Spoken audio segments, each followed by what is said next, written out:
like many.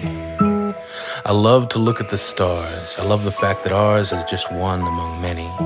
What I love about astronomy is that our constellations tell a story. Our constellations were born from mythology. Mythology was our first attempt to understand the world in which we live. We put a god in everything, and those gods would give us our reasons. Why is the sky blue? Who chose blue? The gods.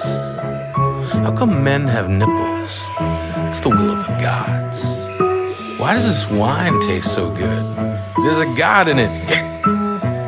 And for a while there was not a single thing that the gods could not explain. We believed that their anger gave us lightning, their despair gave us rain.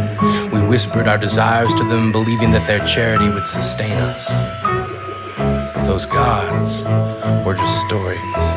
But stories became a large part of how we learn. They burn lessons into our memories.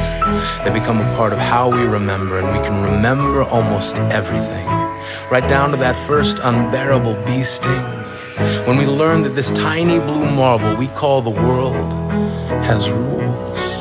Rule number 1, don't fuck with the bees. An unforgettable lesson brought to you by your memories. I remember that I grew up loving mythology.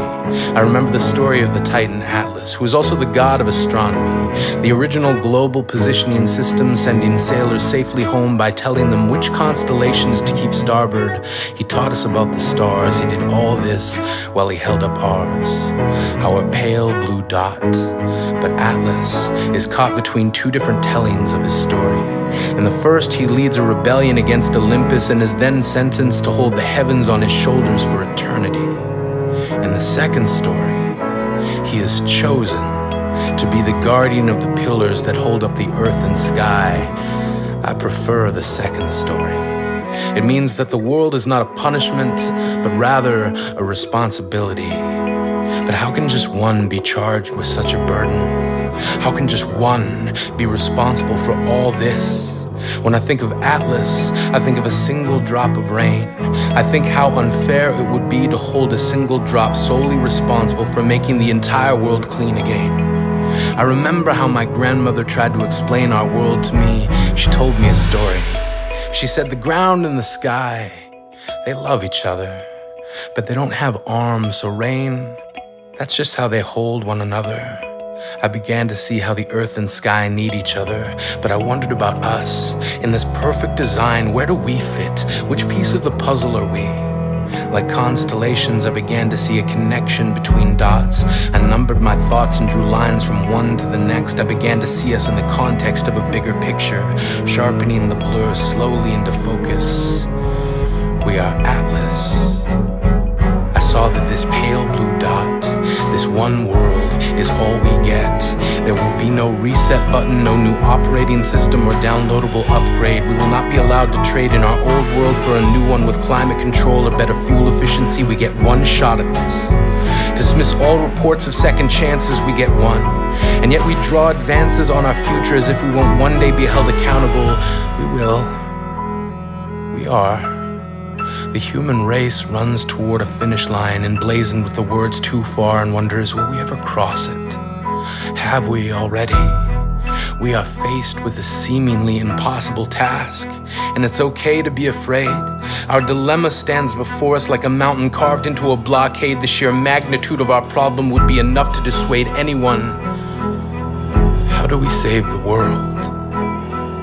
We lay in our beds curled into question marks, wondering what can we do? Where do we start? Is hope a glue crazy enough to hold us together while we're falling apart? The burden seems immense, but we can do this. We must take the martial arts approach to loving our planet, love as self-defense. Forget about the cost. There will be no other thing as worth saving as this. Nothing more important, nothing as precious. This is home. All of our stories start and end here. We are sheltered within an atmosphere that has given us every breath we will ever take. Every monument we will ever make has come from the flesh of our planet. Water like blood, skin like soil, bone like granite. It is not a myth. There is no debate. Facts are in. Fact is, there's never been any question. We are facing crisis. We dismiss the truth not because we can't accept it, but because having to commit ourselves to change is a scary prospect for anybody. The most alarming part of the statement "we are facing crisis" isn't the word crisis, it's the word "we," because those two letters take responsibility away from one and rest it squarely on the shoulders of everybody. We are Atlas now. But our strength will come from finding a way to share and shouldering the responsibility of turning the impossible into somehow we will do this. We can do this. We can dismiss apathy. We can reject uncertainty. We can be the new chapter in our story. We will not see change immediately. We must act in faith. As the hour hand grips the minute hand and they land on the 11th hour, we must believe like the seed that change is possible. The seed never sees the flower. It grows knowing that it must become more than what it was. It changes because in growth, all of its potential can be unlocked. Change is like rain. It starts with a single drop. Just one. Like our pale blue dot. Caught in an endless waltz called gravity, we circle the sun wondering who, if anyone, left the light on. We are constellations drawn upon the earth. We are connected to one another. We are bound. We must behave as the arms that connect the ground to the sky. We must try to be more like the rain. Our stories may differ. Our goal is the same. How do we save our pale blue dot? We act as the rain, realizing that each individual drop is as equal and important as any. We act as one. Now we are many.